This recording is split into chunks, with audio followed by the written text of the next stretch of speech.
agora oficialmente começando, né, o nosso consórcio mestral doutoral em gestão da informação, edição de 2023, do programa de pós-graduação em gestão da informação da Universidade Federal do Paraná.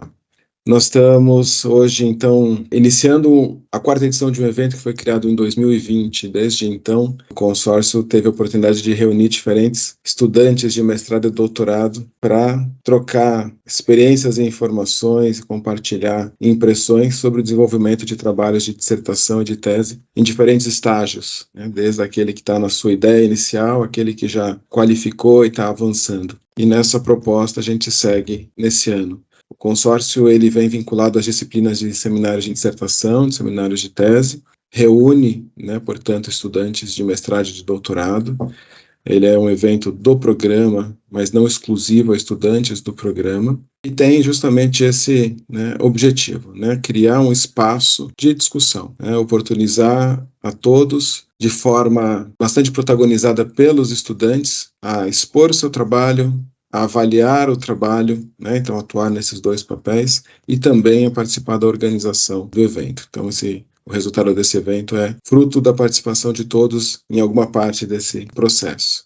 Nosso consórcio ele é caracterizado por privilegiar sessões de feedback de trabalhos, que são as sessões em que os trabalhos serão apresentados e discutidos, sempre com a participação de mestrandos e ou doutorandos, né, na atuação como apresentadores e avaliadores, mas também professores e eventualmente convidados, e também palestras. Esse ano nós temos 4 dias de evento, né? Hoje, nosso primeiro dia 27, então 27, 28, 29 e 30 de novembro, sempre começando às 14 horas. Nessa primeira hora, com atividades de palestra, na sequência, as sessões de feedback de trabalhos.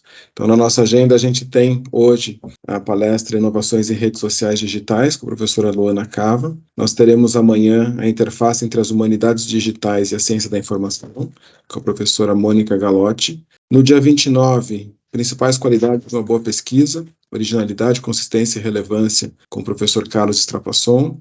E no dia 30, rodada dupla, coerência em pesquisa científica, qual a relação dos objetivos específicos com os meus resultados de pesquisa, com o professor Luiz Lopes, e Sociedade 5.0, com o professor Ricardo Mendes Júnior. Além dessas palestras, a gente vai ter 28 sessões de feedback de trabalhos, todas elas promovendo a interação, né, entre apresentadores e estudantes, todas elas seguindo uma lógica de avaliações cruzadas. Às vezes você está apresentando, às vezes você está avaliando. E nessa interação a gente convida a todos a participarem das sessões. Agradeço a todo mundo que participou da organização do consórcio. Trabalharemos remoto durante todo o tempo. Agradeço em especial ao Ronan, professor Ronan e ao professor Ricardo. Agradeço ao grupo de estudantes organizadores. Passo, então, a bola para o professor Ronan, para ele poder apresentar a nossa convidada especial da abertura, a professora Luana Cava. Ronan. Boa tarde a todos. Eu gostaria de agradecer, então, a comissão organizadora, tanto os estudantes quanto os alunos, os nossos voluntários, a Simone na secretaria, que nos auxilia em tudo. Eu tenho o privilégio de apresentar a Luana, primeiro que é um momento especial. Cada vez que nós temos egressos participando do programa, é muito especial. E a Luana, apesar de ela ter graduação, especialização e mestrado, eu tenho que destacar, ela foi a nossa aluna de doutorado, né, orientada pelo professor Rodrigo. Então, é muito especial esse momento, porque além das contribuições que os nossos egressos podem fornecer para nós, também é um momento de rever, né, Luana? Porque tem naturalmente, depois que passa esse período de disciplinas, que passa esse período da defesa, e geralmente os alunos voltam ali às suas atividades corriqueiras, né? Eu imagino que você está fazendo essa live da PUC, porque eu estou vendo a plaquinha da marketing, então ainda tem isso, né? A gente não deixa de trabalhar depois que termina o curso, né? Mas a gente só não precisa perder o contato. Então, para mim é um privilégio, tá? A Luana é nossa egressa do curso de doutorado de gestão da informação, orientada pelo professor Rodrigo, mas é claro que ela também tem outras passagens. Então, ela tem a graduação em administração, a especialização em gestão de negócios e um mestrado de administração, também na Universidade Federal do Paraná. Luana, muito obrigado por ter aceitado o convite nosso, por estar disponibilizando o teu tempo. Muito obrigado. A palavra está com você. Obrigada. Nossa, enquanto vocês falavam aqui, foi vindo uma memória aqui, né, um histórico na minha cabeça, assim, né? Então, é uma grande honra estar aqui, porque na edição de 2020, né, que foi inicial, eu fiz minha apresentação, foi meu primeiro ano de doutorado. Nossa, até dá vontade de pegar aquela apresentação. Ai, meu Deus do céu. Para ver o quanto que evoluiu, assim, né? Mas foi eu entrei, né, em 2020, então foi no mesmo ano que eu entrei, fiz minha primeira participação no consórcio doutoral. E foi muito interessante, assim, né? Porque eu estava realmente muito imatura, né? Então era minha primeira ideia, totalmente ainda abrangente. E aí eu fui descobrir por que eu estava ali, né? E foi bem isso que eu me situei no consórcio. Então, para quem está aí, é a primeira apresentação, é a primeira vez que está no começo do curso mesmo, assim, vale a pena enfrentar esse desafio, porque dali surgem muitas pessoas. Inclusive, algumas pessoas que participaram da minha banca de consórcio, elas acabaram sendo banca, elas acabaram trazendo feedback. Eu fui fazer uma disciplina em Santa Catarina justamente porque me motivou, por causa do consórcio, né? Então, tem muitas coisas que surgem em relação a isso, né? Então, eu vim hoje falar então sobre inovações em redes sociais, é o tema da minha tese, né? Esse foi o convite até de eu trazer o que eu estudei na minha tese, o que isso está acontecendo hoje. Deixa eu explicar um pouquinho de quem eu sou, então, né? Meu nome é Luana Cava, eu sou profissional de marketing, design e fotógrafa. É assim que eu me titulo, né? Eu não consigo definir ainda, mesmo tendo papéis alguns mais claros, mas eu não consigo deixar de ser algumas coisas que eu fui muito intensamente. Então, eu me formei lá em comunicação social, e eu estagiei em algumas empresas, tipo Burger King, né? Na verdade, acabei trabalhando no Burger King na área de marketing. Opa, acabei passando rápido. Por um bom tempo, assim, né? Então, isso é parte do meu histórico ali, né? Na parte de marketing em geral ainda, era principalmente em ponto de venda. Depois eu trabalhei numa empresa que chama Marcos Motorsport, que é uma empresa que vocês provavelmente nunca ouviram falar o nome dessa empresa, mas quem gosta de corrida, quem gosta de Stock Car, já ouviu falar na família Marx, na família do Tarso Marx e tudo mais. Então, era uma empresa deles, né, para vender alguns produtos. Fiz a especialização então, em gestão de negócios, e nessa escola que eu fiz a minha especialização, eu acabei indo para a área de marketing, acabei indo atrás para estudar marketing nesse local.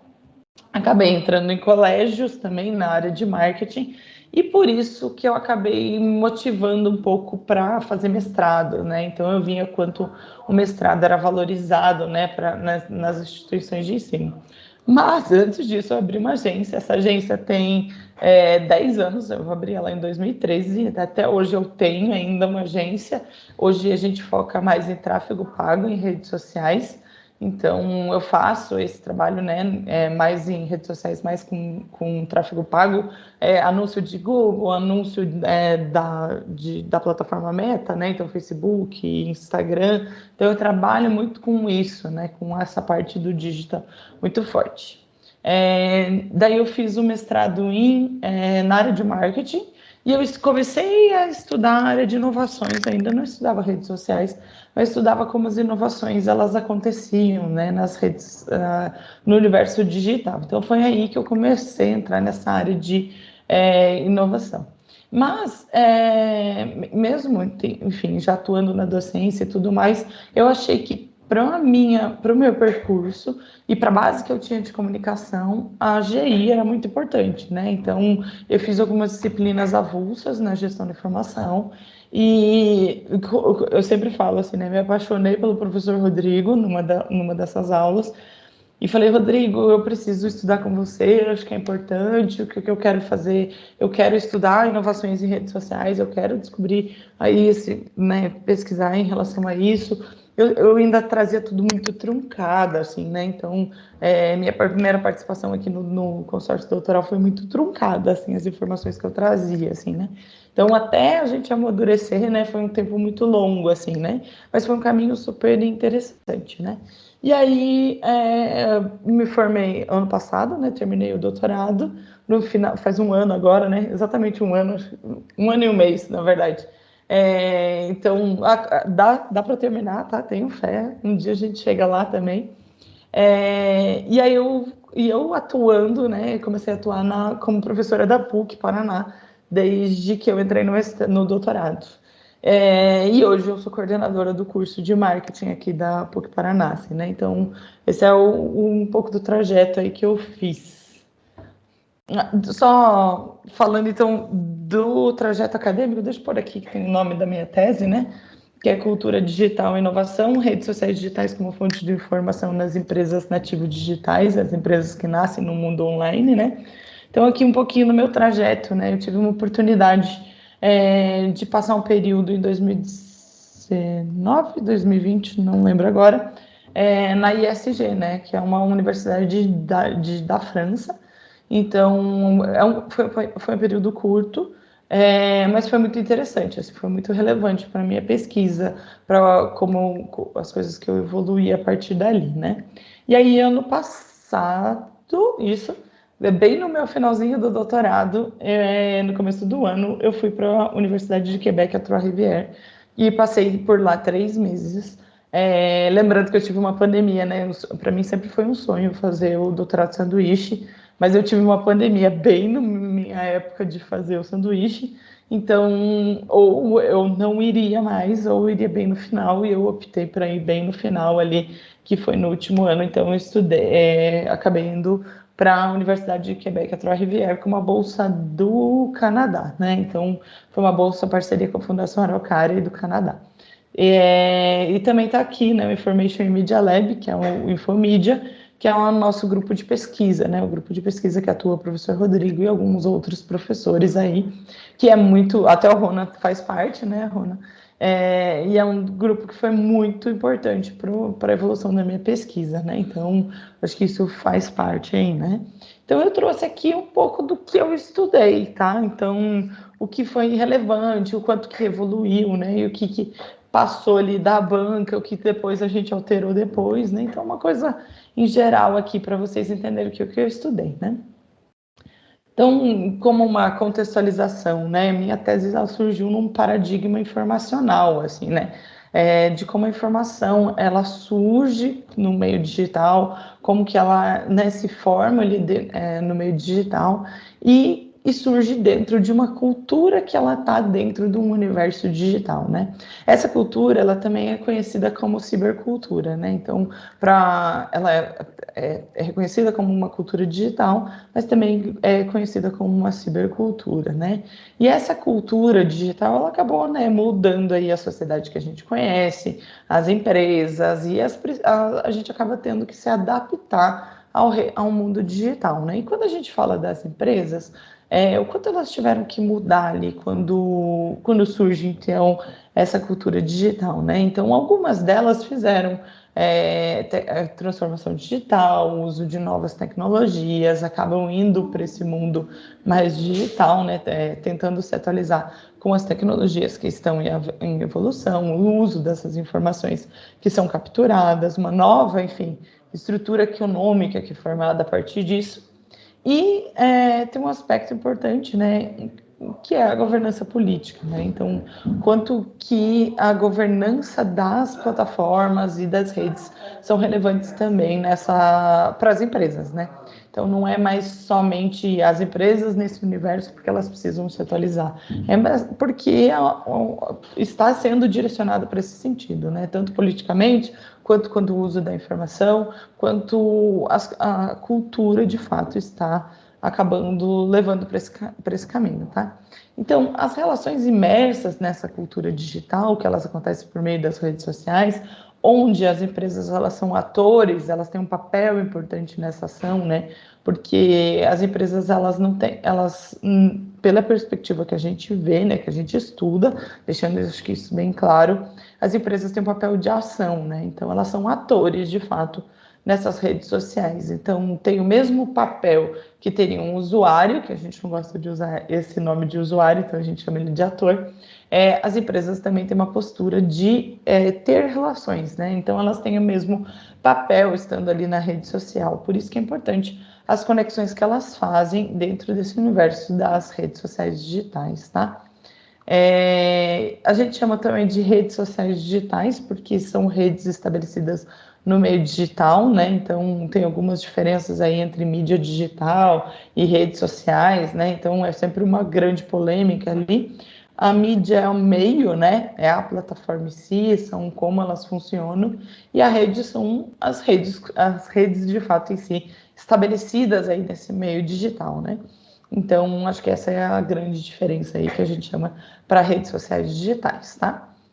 E aí, com isso, eu fui buscar quais eram as empresas, então, dentro desse universo digital, que eram propensas à inovação, né? Mais propensas à inovação, porque dentro do universo digital, todo mundo está propenso ali a coletar dados e serem mais propensas à inovação. E a gente descobriu que as empresas que elas são nativas digitais, ou seja, que elas surgem direto no universo online, né? Elas já surgiram no meio digital, como as empresas de software, de tecnologia, ou que já surge com todos os seus processos digitalizados, elas têm mais chances, né, de serem propensas aos relacionamentos estabelecidos no meio digital e às mudanças, de fato, em si. Então, por quê? Porque elas coletam as informações, porque elas estão já no meio digital, né? E elas conseguem, então, administrar essas informações, tá? E essas informações, então, que elas coletam, pode servir aí de insights, que pode gerar inovações, tá? Esse era o que a teoria aí foi trazendo aí ao longo do que eu fui estudando, tá? E esses insights de inovações que podem ser aquelas ideias que podem surgir numa conversa com o consumidor, que pode vir de um feedback, que pode vir de um relacionamento e que pode, de fato, depois gerar uma inovação em si, né? Então, esse era aqui, contextualizando em universo que se encontrava a minha pesquisa, né? A pergunta de pesquisa que eu utilizei, né? Como o uso das informações das redes sociais digitais em empresas nativas digitais ou nato digitais podem auxiliar o desenvolvimento dessas inovações, tá? Minha pesquisa, então, ela é... Deixa eu passar aqui os objetivos. Ela vai aparecer só depois. Então, deixa que depois vamos fazer o caminho que eu pensei aqui, que eu acho que é melhor, né? Então, da problemática ali, né, da minha pergunta de pesquisa, surgiu alguns objetivos. O que eu queria entender, né? Como as informações que vêm dessas redes sociais, advindas dessas redes sociais, podem auxiliar na geração de ideias para inovações de serviços e produtos. E aí, como objetivos específicos, como que o uso dessas informações, como que existe esse uso, né? Como identificar o próprio uso dessas informações, analisar essa cultura digital, né? Como as empresas se posicionam, as comunidades de marca e em empresas nativas digitais, né? Compreender a forma com que as empresas nativas digitais utilizam insights e inovações nas suas comunidades e verificar como as empresas nativas digitais se relacionam com plataformas de redes sociais, tá? Então, isso auxiliaria, né, chegar minha pergunta de pesquisa. Aqui, algumas justificativas, né? Então, de forma, assim, teórica, principalmente minha tese veio muito para complementar outros estudos, né? Então, estudos que faziam essa análise de forma quantitativa, principalmente, né? Então, trazer uma perspectiva qualitativa para isso, que pudesse complementar esses estudos anteriores e, principalmente, trazendo aspectos de inovação ou características específicas da inovação dentro dos processos de coleta de informação no universo online aí para gerar inovações. E de forma aí mais prática, né? Então, de certa forma, auxiliar com que as empresas pudessem, então, trazer essas informações aí, né? E, de fato, aplicar inovações práticas, tá? Ainda no final do projeto, ainda desenvolvi um modelo, né, que auxilia, vou trazer aqui mais ou menos como é que ficou para as empresas implementarem isso, mas eu acho que muito é implementado, assim, né? Então foi mais no sentido de mapear e trazer mais essa informação. E justificativa pessoal, bom, como eu disse, né, eu estudo vivo nesse mundo digital aí sempre, então trabalho com isso, dou aula disso, né? Então o mundo digital ele é muito importante para mim, principalmente dentro das redes sociais digitais, né?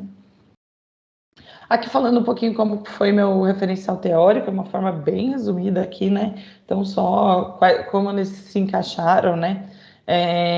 Então eu falei primeiro sobre a comercialização de serviços online, né? Então como as empresas elas acabam se pontuando, né? Então as perspectivas históricas, trabalhos atuais e conceitos sobre cada um dos temas, né? Então começa ali com cibercultura, né? Então o que é essa cibercultura? O que é uma imersão na cibercultura? Eu acredito que o referencial da minha tese no aspecto de cibercultura trouxe um panorama geral, assim, né, sobre tudo que aconteceu. As redes sociais digitais, né, então um pouco aí do que se conversa aí sobre redes sociais digitais, sobre negócios digitais, né, porque se eu estou falando sobre o que acontece de ações no meio digital, são negócios de fato que as empresas estabelecem. E sobre as comunidades de marca, né? Então, como as empresas utilizam essas comunidades online de marca para criar conexões. Depois, entrando no aspecto da informação, eu entrei no processo de gestão da informação. Aqui acabou entrando mais algumas coisas aí após a minha defesa, como o uso da informação, processos relacionados ao uso da informação. E inovação, da inovação tecnológica, inovação aberta, que tinham mais a ver com o que eu estava estudando na minha tese, né? Então, claro, eu entro num aspecto geral do que é a inovação, mas acabei focando só nessas duas que eram o que era de fato relevante, né? E aí depois tem um capítulo que é a conexão entre os três temas, né? Que é aquele que faz o apanhado de tudo aí, que é normalmente o mais difícil de escrever, né? Que é quando a gente tem que juntar tudo que a gente entendeu do restante e fazer todas as conexões, tá? Então, foi mais ou menos nesse sentido. Até o professor Rodrigo sempre fala assim, né? Minha tese, ela tem um referencial que parece enxuto, assim, né? No sentido de quantidade de páginas, mas eu queria somente focar no que interessava naquele momento, assim, né? Então, acho que eu consegui ser bem objetiva no sentido de o que precisa ter, e foi eliminando um monte de coisa, né? Que não fazia mais sentido, ou que foram mudando, ou que em algum momento não era mais necessário. Então, muitas dessas coisas acabaram mudando ali ao longo do caminho, tá? Eu fiz também uma revisão empírica no meu estudo, né? Como eu trazia uma coisa muito aplicada, né? Então, muito disso era aplicado, a gente sentiu falta de trazer uma parte de revisão empírica, né? Apesar de não ser o tradicional ali do modelo trazer essa parte, assim, né? De esse referencial empírico, mas para mim era importante, então, trazer o que é a comercialização de serviços online, o cenário brasileiro das empresas nativas digitais e as empresas que comercializam produtos de meio online, né? Então, isso foi importante ali, né, para desenvolver todo o projeto ali da minha pesquisa. Essa figura, né, ela é bem importante, ela foi adaptada do PERC Abraham, de 2021. Eles trazem o que é os motivos pelos quais as empresas são mais propensas à mudança, né, as empresas nativas digitais. E isso, para mim, era muito relevante, né? Então, o contexto do consumidor, então, estar reparando no nosso consumidor, o contexto da empresa, o contexto competitivo, eles são mais propensos a olhar para essas coisas, tá? Então, foi mais nesse sentido que eu trouxe.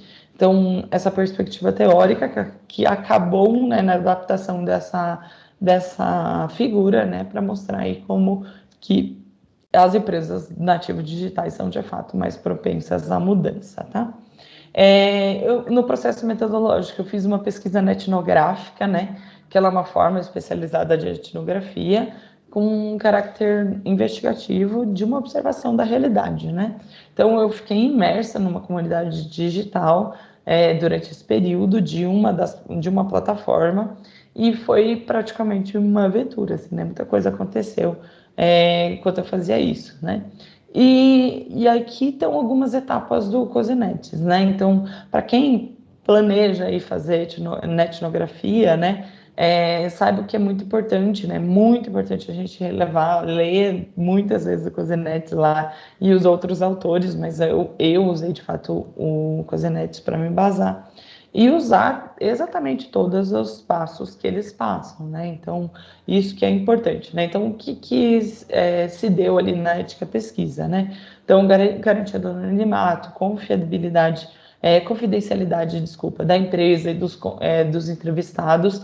Essa confidencialidade, ela tem, se a pessoa for muito da área, ela consegue até entender que empresa é.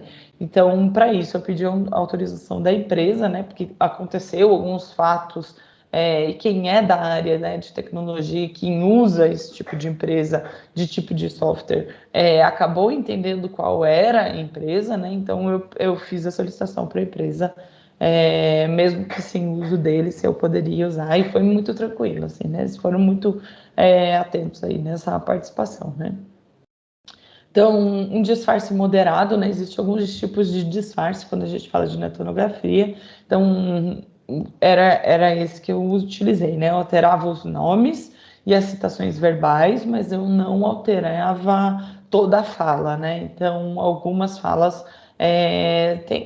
são quase similares ao que foi dito, assim, né? Então, eu fazia o disfarce moderado das citações, tá? Existem alguns outros tipos de disfarces que acabam né, tirando toda a personalidade, mas no meu caso não foi necessário.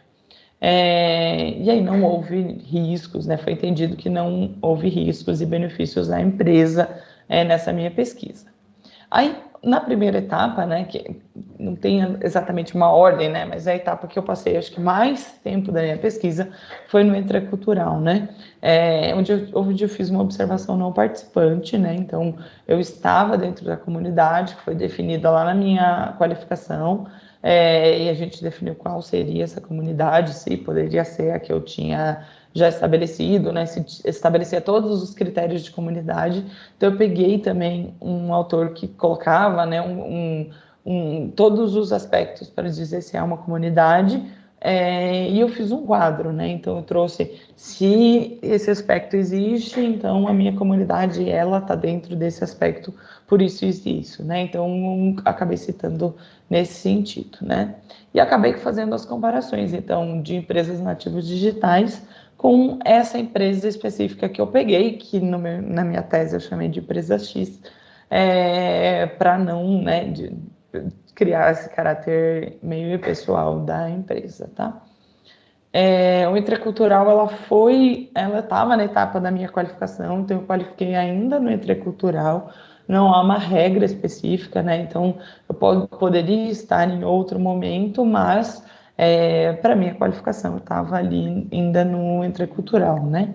Então ainda era um momento que eu estava muito descobrindo sobre como ia ser essa tese, e ela acabou sendo desenvolvida posteriormente. Aí eu fiz a parte da coleta de dados, na coleta de dados na etnográfica, né? Tem alguns tipos de captura que são muito importantes. Então, dados arquivais por meio dos conteúdos das redes sociais, principalmente que eu fiz a coleta, né? Análise desses dados arquivais, né? Dentro da comunidade. Então, a coleta de dados do conteúdo que estava sendo comunicado dentro da comunidade. Como a minha tese começou lá em 2019, eu entrei, na verdade, esse momento aqui foi muito importante, assim, né? Porque foi quando o Facebook mudou todas as suas políticas, desde que eu entrei, né? O Facebook mudou todas as suas políticas de coleta de dados, então não permitia mais que a gente capturasse os dados dentro da própria comunidade, mas eu insisti, né? Então eu fiquei mesmo dentro da comunidade no Facebook. Mas o que acontece? Como eu tinha contato da empresa, a empresa que montou essa comunidade, eles conseguiram capturar todas as informações e me passar, né, com o contato da empresa mesmo.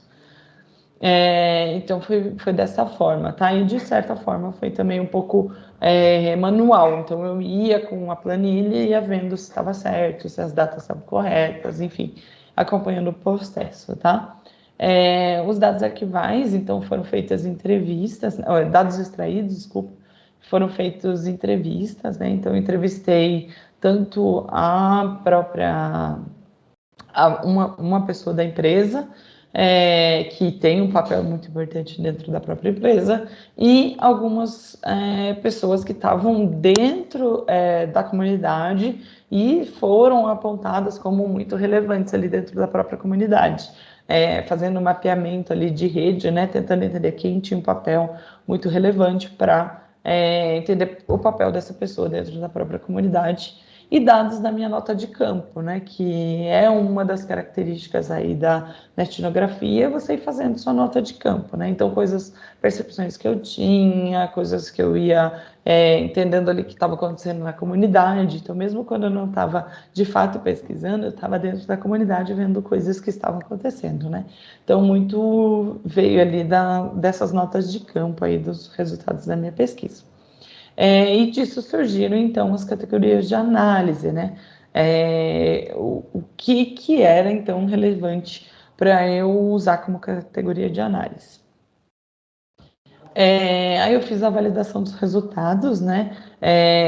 Usando, então, critérios também etnográficos, que estão aqui: coerência, rigor, conhecimento, coramento, inovação, ressonância, verossimilância, reflexibilidade, praxis e miscigenação, e trouxe cada um desses critérios, por que ele foi aplicado e como que ele foi aplicado na minha tese, né? Então foi feita também validação de entrevistas, né, com 4 especialistas que estavam imersos dentro da comunidade, e o roteiro foi inteiro baseado nas categorias de análise que foram criadas.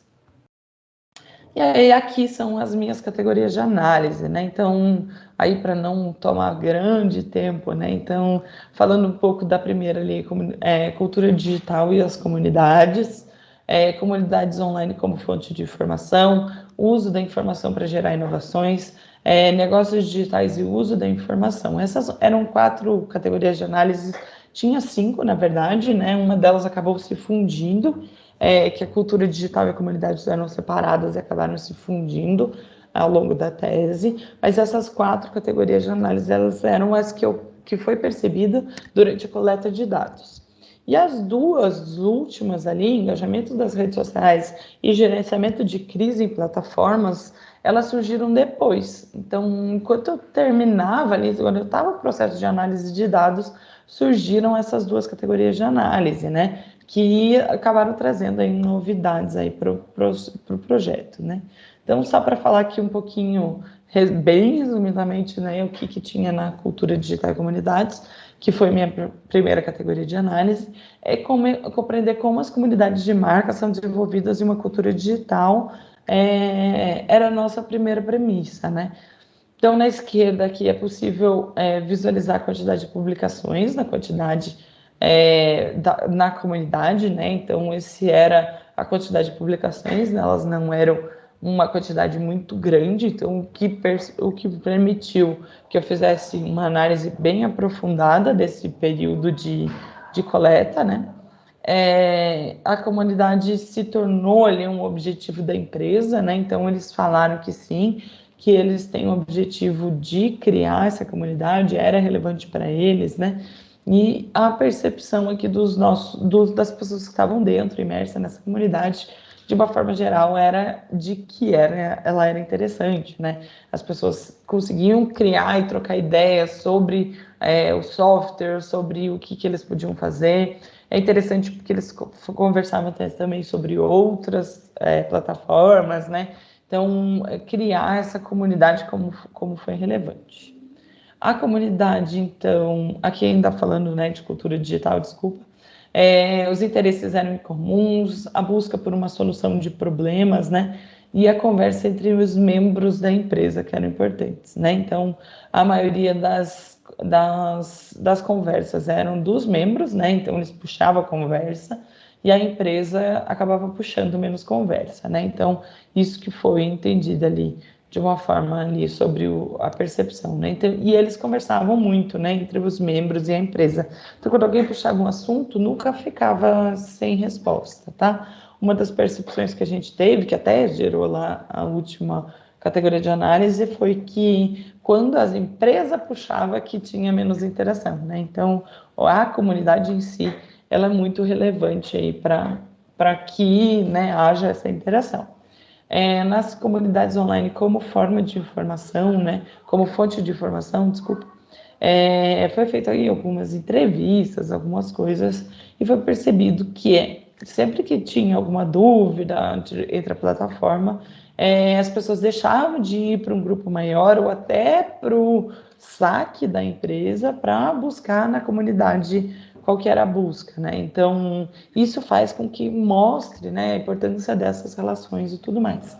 Então, o quanto era relevante para essas empresas capturar informações, né? Então, das citações de uma pessoa que trabalha, de fato, na empresa, foi de que eles tomam isso como uma característica muito importante. Então, eles vão lá, coletam esses dados, eles sempre estão passando para os gestores, para os diretores, né? Porque isso, para eles, é muito importante.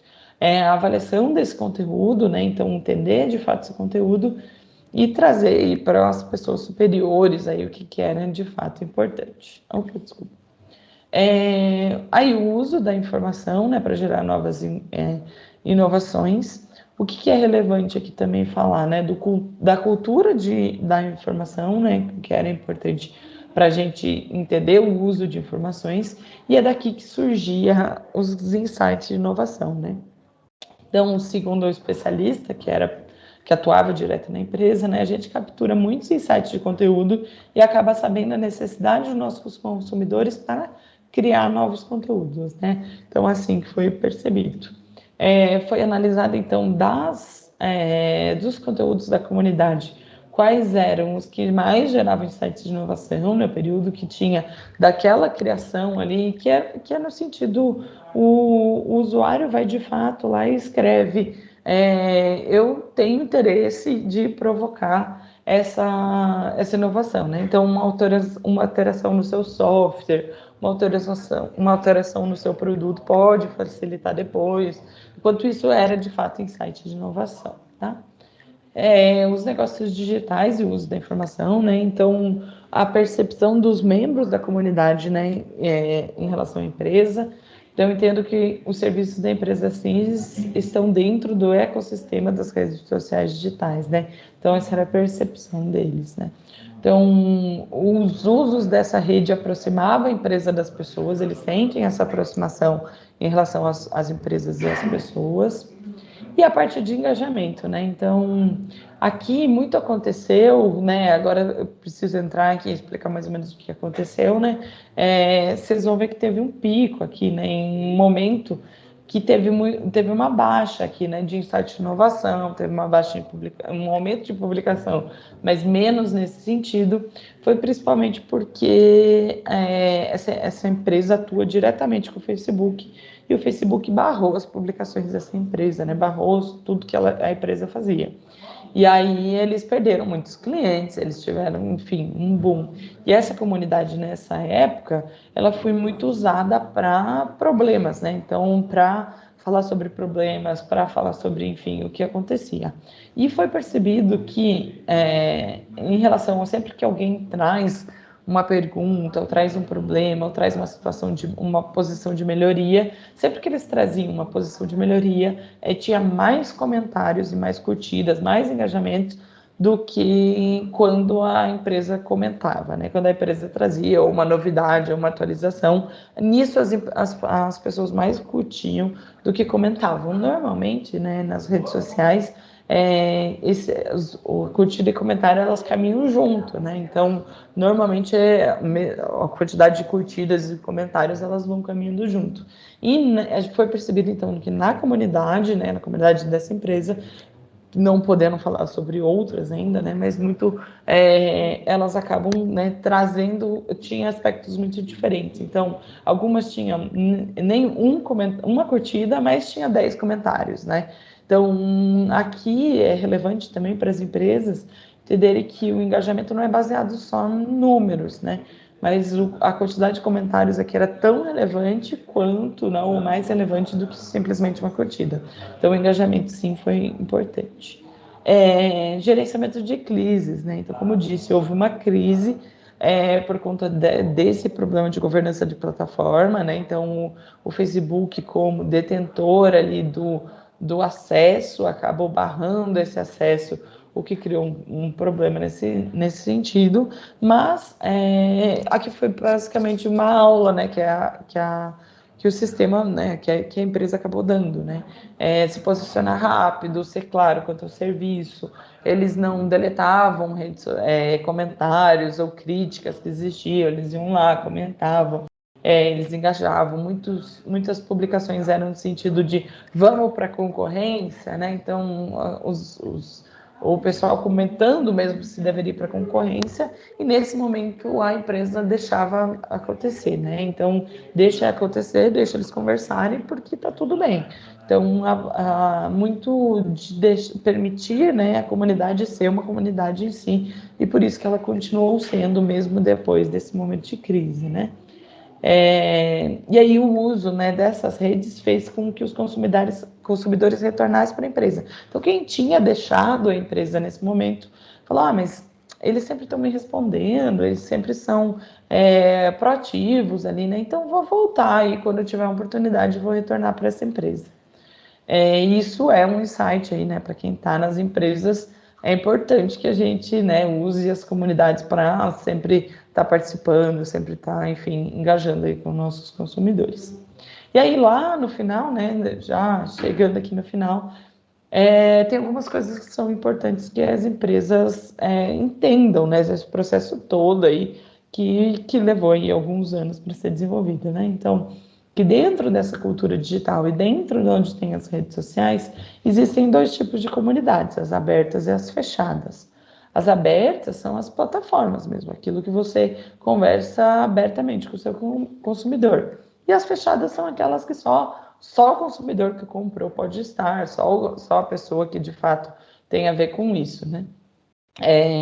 E o engajamento tem um papel muito importante aí no que se diz dessas redes sociais digitais. E para as empresas, o que elas podem fazer, né, estando dentro dessa comunidade? Então, coletar informações, que essa coleta de informações ela gere insights de inovações, né, para criar novidades para as empresas. E não adianta só ter um insight, né, tem que usar de fato essas informações para, de fato, um dia isso se tornar uma inovação. E sempre que tiver uma inovação criada porque surgiu a ideia da comunidade, é bem interessante fazer esse feedback para a comunidade, tá? Uma das maiores picos de engajamento aí que tinha nas publicações é quando as empresas criavam essas inovações e lá no final elas vinham e apresentavam isso para a comunidade, né? Então, ficando aí para as empresas que estão no universo digital aí, que são, né, super importantes ali, que elas estejam pensando nesse feedback para a comunidade, porque ele é tão relevante quanto o resto ali, né, para gerar informações, etc. É isso, acho que eu tenho para apresentar. Vou abrir aqui para se alguém tiver dúvida ou quiser fazer alguma questão aí, eu estou aqui à disposição. Muito obrigado, Luana. Eu vou tentar puxar a fila, então. Rona, você não pode, né? Não, fique tu conhece tranquilo. bem esse trabalho. Eu participei da banca, então eu conheço pelo menos a maior parte dele, né? Mas você percebeu já que minha visão sobre ele mudou, né? Uhum. Mas fique tranquilo, eu não vou para os embates teóricos que preocupam. Tá tudo Luana, certo. eu queria... Já não me preocupo mais, Rona, tá tudo bem. Agora não está sob avaliação, mas Não. tranquilo. Luana, ali você, pelo fato de você ter trabalhado com uma estratégia etnográfica, então muitos não conhecem muito sobre o que é isso, e você deu uma pincelada, né? Uhum. E o que eu fiquei pensando é o que não está relatado aqui, mas que é interessante comentar. Como você não identificou a empresa, eu creio que não seja um problema você me responder. Mas ali, como é uma comunidade e está numa rede social, tem todo Se não tiver, deveria ter um cuidado com as postagens, porque muitas pessoas vão ler aquilo, vão compartilhar. Sim. E o fato dessas pessoas estarem postando sobre uma empresa, você chegou a perceber ou a notar algumas situações onde você via as pessoas, digamos assim, com um excesso de educação, um excesso na escrita, um excesso de cuidado? Às vezes vai tentar fazer uma crítica, mas pelos excessos, por conta da exposição numa rede social, a pessoa freia, e aí, às vezes, ninguém nem entende o que a pessoa quis dizer por conta desse excesso de zelo, vou colocar assim. Sim. Você percebeu situações assim? Você poderia falar sobre isso e falar também se você acha que, de repente, as pessoas talvez se sentissem monitoradas, ou é aquela situação, de repente, da pessoa... uma coisa é a gente pensar, outra coisa é a gente verbalizar, ou, no caso, deixar por escrito usando uma rede social. Você percebeu essa dinâmica? Você lembra de situações específicas onde você, às vezes, identificou essas situações e por quê? Então, essa comunidade especificamente que eu estudei, ela era fechada, né? Então, era dentro do Facebook, mas só entrava quem era consumidor de fato em si. Então, eu acho que as pessoas se sentiam mais à vontade para falar, porque era só pessoas que também usavam o mesmo produto, né? Então, eles falavam mais... Não tinha muito zelo, assim. Inclusive, tinha muito erro de português, assim. Parece que a pessoa, ela digitava muito assim, tipo, tô perguntando pro meu pai, pro meu amigo aqui, né? Ele se sentia meio à vontade, assim. O que é bom, né, numa comunidade. A gente espera isso, né? A gente espera que as pessoas se sintam à vontade ali. Isso fazia com que eles participassem mais. Então, não nesse sentido, mas de preocupação, muito mais no sentido de vamos conversar aqui nesse sentido. E eu também não achei que tinha uma governança por parte da empresa, assim, né? Então, isso até era uma das coisas que eu queria, que estava como ponto de observação, mas eu não sentia, assim. E principalmente isso quando as empresas falavam as pessoas que estavam ali na comunidade falavam dos concorrentes. Então, eles falavam dos concorrentes e a empresa não ia lá e metia o bedelho, falava, não, a gente é melhor, né? Porque se eles começassem a fazer isso, eles iam sim tirar de lado, ia deixar um negócio muito sério, né? Então, eles causavam que a comunidade pudesse ser espontânea, né? Nesses casos, eles não participavam, que eu acho que também está certo, né? Eles não chegavam a comentar, né? Eles olhavam, eles estavam de fato olhando, mas eles não chegavam a comentar, assim. E assim, eu já percebi que empresas que, né, foram já meus clientes, aí sempre comunidade é uma coisa que a gente quer gerar, né? Porque gera esse engajamento entre as pessoas, assim. E muitas delas queriam gerar comunidade, mas se falarem disso, a gente deleta a publicação. Se falarem disso, a gente responde isso. Então, você acaba criando tanto bloqueio, né, que acaba fazendo com que a comunidade não gere inovações, né, porque elas não vão ser naturais ali na conversa. E aí, nessa comunidade, acho que é um dos motivos de eu ter selecionado mesmo, foi porque era orgânico mesmo, assim, eles não criavam muitos critérios.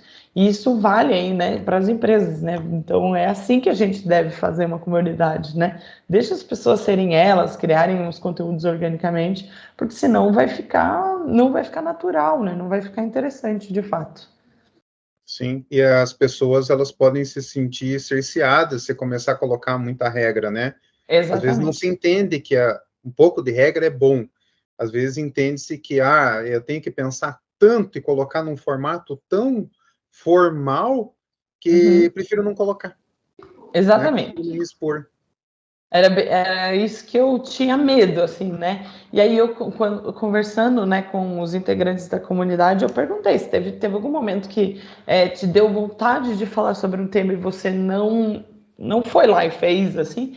E eles não, quando eu precisava falar sobre alguma coisa eu ia, assim, né? Então me surpreendeu, assim, tanto que eles não buscavam em particular a empresa, Tipo, caiu o sistema do ar. Aí eles iam lá, caiu o sistema do ar, caiu para mais alguém. Em vez de buscar primeiro a empresa para ver se tinha alguma nota sobre aquilo, não, eles iam primeiro buscar a comunidade, assim, né? Então, era uma característica bem importante, assim, que fez com que essa comunidade fosse importante aí para mim estudar. Uhum. Eu já sei a resposta, mas vou fazer a pergunta para você por conta dos nossos espectadores, né? Mas esse tipo de pesquisa etnográfica, ela precisa passar pelo comitê de ética, e porque sim, porque não? Toda pesquisa com pessoas precisa, né? A gente precisa, né?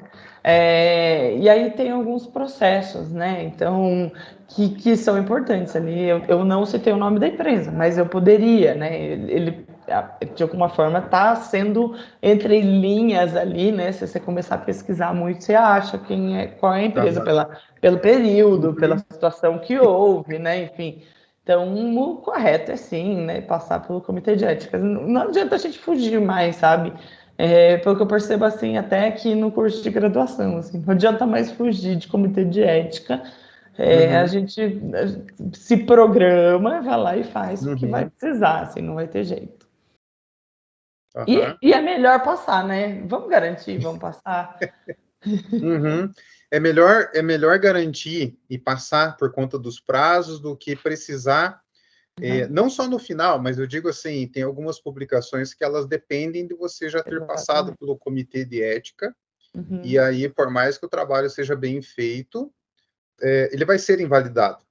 Se tiver exigência do comitê de ética e você já ter feito o trabalho sem, digamos assim, a aprovação deles, você vai acabar perdendo o que já foi feito. Então, planejar melhor a pesquisa, né, seria uma dica para envolver todo mundo, né, ou todas as entidades que precisam estar envolvidas, né. Mas existe, sabe, Runa, alguns estudos, né, etnográficos que você não fala com as pessoas, né? Aí sim, né? Porque daí você só usa os dados, aí é possível, né? Mas a dica é sempre passe se puder, assim, né? Se der tempo, vai. Pelo Mesmo se menos não por uma der. consulta, né? Sim. Dialogar com alguém que entende, talvez tenha mais experiência com pesquisas envolvendo pessoas, justamente para tirar essa dúvida, né? Em vez de só evitar ou sair correndo e abrir um processo, entender melhor, né? Luana, eu ainda tenho bastante coisa para conversar com você, se não der tempo. Hoje, ai, meu Deus, a gente conversa depois, mas é sobre a tua pesquisa que é maravilhosa, tá? Então, eu vou deixar que o nosso pessoal aí que está assistindo participe, né? Aproveitar que você está aí, porque você tem outras experiências, então não queria falar só da tua pesquisa, tá bom? Alguém gostaria de entrar com alguma pergunta aqui? Pode ser no chat, que daí eu faço a leitura, ou se tiver à vontade aí, pode abrir a câmera. Não tem nenhuma mãozinha aqui, então, primeiro que abrir a câmera e o microfone, já pode fazer uso do espaço. eu não mordo, normalmente. Eu faço, Luana. Tem uma pergunta que Diga lá, Edson. escapa um pouco, acho que, do âmbito da tua apresentação, mas pegando um pouco da tua vivência, do que você tem enxergado agora para frente, né? Porque, assim, pegando como base essa relação redes sociais e geração de ideias, eu não sei, parece que do momento que você defendeu para cá, muita coisa aconteceu nesse mundo, né? Muito. E parece que a chave girou para alguma coisa. E a sensação que eu tenho hoje, pelo menos nos meus acessos, chega muita coisa que me parece uma espécie de inovação mascarada, assim, né? Ela é uma inovação que vem de carona, né? Então ela se apresenta como inovação, mas ela não é inovação, né? É um produto com cara de uma grande ideia que se sustenta, né, numa real grande ideia que alguém já produziu, disponibilizou e ali está a inovação de fato, né? Eu queria te ouvir um pouco nisso, né? Como é que você enxerga esse novo, eu acho que esse é um novo processo, eu não sei se é, né? Mas nesse novo processo de geração de ideias e de criação de inovações aí, talvez entre aspas. Então, é que inovação, ele tem muitas características. Não precisa ser a inovação disruptiva, né? Que é o que a gente pensa quando a gente fala inovação, né? Então, precisa ser uma coisa nova, que mude, né, mude o status quo, mude o parâmetro. Nem todas elas precisam, assim, né? Uma inovação de processos, ela já muda o dia a dia das pessoas, assim, né? Eu sempre gosto de falar que na minha dissertação de mestrado, eu estudei a área de indústria, a inovação na indústria, assim, né? E dentro de todas as empresas, quais a gente descobriu que tinha mais inovação era na farinha. E aí você fica, nossa, mas a farinha pra gente, tipo, farinha pra mim é farinha, né? Tem dois tipos, tem o saquinho da Anaconda, tem o saquinho da outra, e é só isso que eu compro, né? Mas se a gente pensar assim, se eles melhorarem qualquer detalhe na farinha que melhore 2 segundos lá na produção de um pão, isso muda, tipo, a panificação, muda tudo, né? Então, de segundos em segundos que vai mudando as coisas, assim.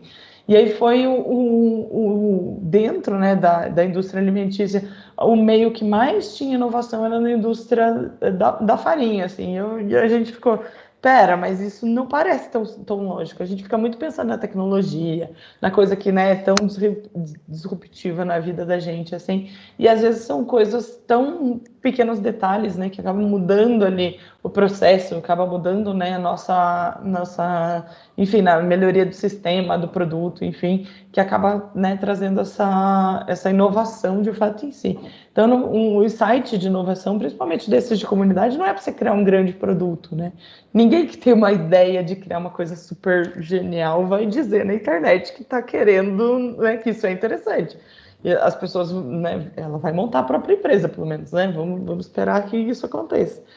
Então, a maioria é inovação, pequenas inovações, inovação em processo, ou inovação no próprio sistema, enfim, inovações menores, assim, nesse sentido, que não são tão disruptivas, mas acabam melhorando, né, o dia a dia ali das pessoas.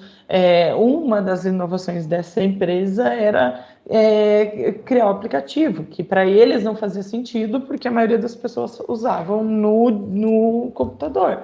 E aí eles falaram, pera, vamos ver se de fato não faz sentido. E quando eles jogaram para a comunidade, eles descobriram que sim, fazia sentido usar o sistema num aplicativo, assim. Mas se a gente olhava os dados, não fazia sentido, né? Então, eles precisaram testar, assim, também o que era que se esperava, assim, dessa comunidade. Teve outras, assim, até conversando com eles, de sugestão que veio da comunidade, e quando eles foram testar, eles falaram, isso aqui não faz tanto sentido. Talvez faça sentido para uma pessoa. Então, não é porque alguém disse que era para fazer aquilo que vai ser uma inovação para todo o setor, né? Então, também testar e pensar nisso, né? Mas acho que do que mais mudou do ano passado para cá foi as inteligências artificiais, né? Então, acho que é isso que criou aí, né? Que foi que mais revolucionou aí o mercado, principalmente digital, foi a inteligência artificial, né? Então, hoje você joga ali suas ideias, eles podem até dizer se aquilo funciona ou não, assim, né? Então, até eu tenho uma aula de gestão de produto, né? Então, que os alunos criam um produto e tal. Falei, vamos testar na inteligência artificial, vamos ver se ela reconhece que isso é importante. E aí eles foram testados, eles falaram, nossa, professora, a inteligência artificial diz que isso não é inovação. Eu falei, olha só, né? Então, por quê, né? E aí a gente criou uma conversa em relação a isso, né? Então, tem muito que vem, assim, né? O mundo está mudando, né? A gente precisa tentar se adaptar ali a essas, principalmente novas tecnologias e inteligência artificial para criar nossas inovações, nossos processos e tudo mais, e usá-las, né? Para de suporte aí, quando a gente precisar. Acho que eu respondi. Acho que temos 3 minutos. Como não tem ninguém de mão levantada, né? Acho que não temos perguntas. Daí depois chove, né? No Instagram pergunta, né? É a timidez do pessoal, né? Daí acham você em todos os canais. Luana, Pode bem achar, tá? rapidinho. Só não me acha no Twitter, porque lá ninguém é de ninguém. Bem rapidinho, porque o nosso tempo está bem apertado, mas aproveitando como o professor Edson colocou bem a tua vivência, uma dica rápida, porque você foi para fora, tanto no período do mestrado, quanto no doutorado. Uma dica rápida... Não, eu fui 2 no doutorado. 2 no doutorado, desculpa. Fiz dobradinha. Então, a última ida eu consegui acompanhar melhor, porque daí eu já te conhecia, já estava no programa, já tinha, né? Já estava mais ali vinculado com o pessoal. Mas uma dica para o pessoal que quer ir para fora, o que o pessoal deve fazer para daí garantir uma boa viagem, começando já com a documentação, coisa assim, em poucas palavras, por favor, também não te tomar mais tempo do que a gente pediu para você. Claro, mas o que eu acho que foi muito importante para mim, principalmente quando eu fui passar um tempo maior, né, no Canadá, que precisa de visto, precisa mais coisas, assim, foi contratar uma empresa, sabe? A gente acha, não precisa, tem tudo na internet, a gente faz sozinho. Só que você está lá fazendo teu projeto, você está buscando professor, você está conhecendo, né, um monte de coisa, e você não quer ficar lendo sobre processos muito burocráticos, né? Então eu indico assim, paga lá, é super barato, assim, no final do dia, assim, vale a pena. E a empresa traz tudo, né? O que você tem que fazer, qual que é o documento, o que você tem que melhorar, assim, acho que isso facilitou muito, assim, né? Escolha um professor que tenha a ver com você também, né? Então, porque às vezes tem gente que vai lá e de repente não dá match, né? Então, e aí é complicado, assim, né? Você vai ter uma experiência que vai ser difícil, né? Então, teve gente, né, que teve experiências mais complicadas, assim, né? Eu não tive esse tempo, tá? Eu dei sorte mesmo, né? No dia que eu podia submeter, eu tinha 2 dias para achar o professor. Então, no meu caso, foi muito corrido, assim, né? Então, eu mandei um e-mail, deu certo, e eu torci que fosse bem, assim. Claro, fui ler sobre ele, fui pesquisar, mas não foi, assim... Mas se você tiver tempo, busque bem o professor, ou indicação do seu orientador, né? Para ir já com uma pessoa que ele conhece, isso pode ajudar bastante, assim. Bom, Luana, sempre tem muita coisa para conversar, mas eu agradeço muito esse tempo que você dedicou para a gente. Agradeço em nome não só da comissão, mas do programa, por você ainda estar colaborando conosco. Muito obrigado mesmo. Você não sabe o quanto que foi importante. Tchau, tchau. Bom trabalho.